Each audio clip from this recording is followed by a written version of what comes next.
All'Amat Micromeccanica si mangerà il panettone con il sorriso, questo è chiaro. La squadra maggiore del Volley Project è terza in classifica in B2 e sabato scorso ha vinto probabilmente la partita più sentita dell'anno, ovvero il derby con l'Eurologistica Vispa. Un 3-2 che la dice lunga sulle potenzialità di questa squadra e che la proietta in terza posizione a 4 punti dalla vetta. Un 3-2 che ci sta, una partita penso bella da vedere anche per il pubblico di stasera, che ho visto il palazzetto molto affollato, partita che noi abbiamo preparato dal lunedì al venerdì compreso il giorno di riposo e siamo tutti soddisfatti dei 2 punti e della bella prestazione. Tanto studio, tanta determinazione, tanta voglia sia da parte nostra che da parte delle ragazze nel doverla portare a casa sta partita. Dire che me lo sentivo può essere banale, ma è vero, io ho parlato con loro stasera, ho detto noi dobbiamo far perdere questa prima partita al Vispa, dobbiamo far vedere che ci siamo, dobbiamo dare un segnale.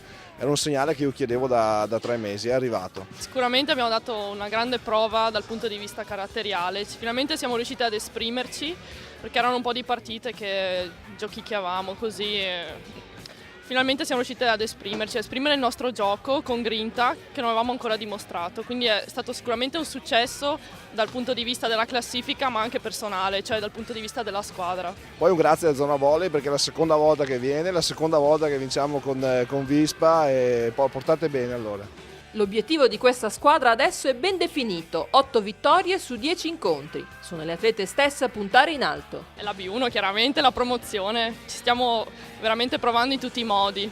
Fino all'ultima partita noi ce la giochiamo, primo, secondo, terzo, noi ci crediamo e vogliamo dimostrare il meglio.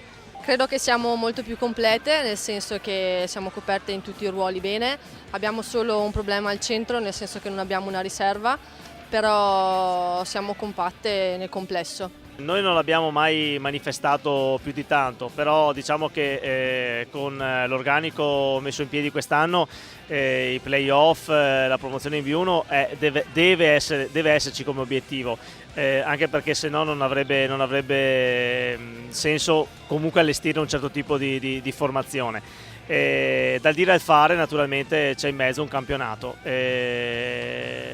Puntiamo ai play-off, dopo quello che viene fuori lo vedremo nel proseguo. E per il carattere della mia squadra a questo punto qua è meglio che rincorriamo fino all'ultimo perché questo ci crea più tensione, ci crea più attenzione. Perciò va bene così, restiamo qui tranquilli, andiamo a prendere le partite che contano e cerchiamo di perdere poco per strada. I playoff almeno lotteremo con i denti, ce l'abbiamo tutte quante, vogliamo arrivare lì e siamo compatte, dobbiamo ancora migliorare su alcuni aspetti, però abbiamo voglia di lavorare, abbiamo voglia di arrivare, quindi faremo di tutto per arrivarci. Ecco quindi che oltre a Lizzana e Vispa, all'elenco delle pretendenti alla promozione c'è anche questa squadra. Il bilancio di fine 2010 all'Amat Micromeccanica è davvero positivo. Un bilancio fino ad oggi positivo, abbiamo lasciato qualche punto per strada ma personalmente non mi preoccupa perché siamo una squadra in crescita, l'abbiamo dimostrato anche stasera, c'è ancora molto da lavorare e ancora molto da dimostrare in campo. Abbiamo solo perso qualche punto, ci piangiamo ancora sopra perché a questo punto saremo proprio attaccate a loro e certo che oggi ce l'abbiamo messa tutta, le vogliamo prendere e faremo di tutto per prenderle e superarle.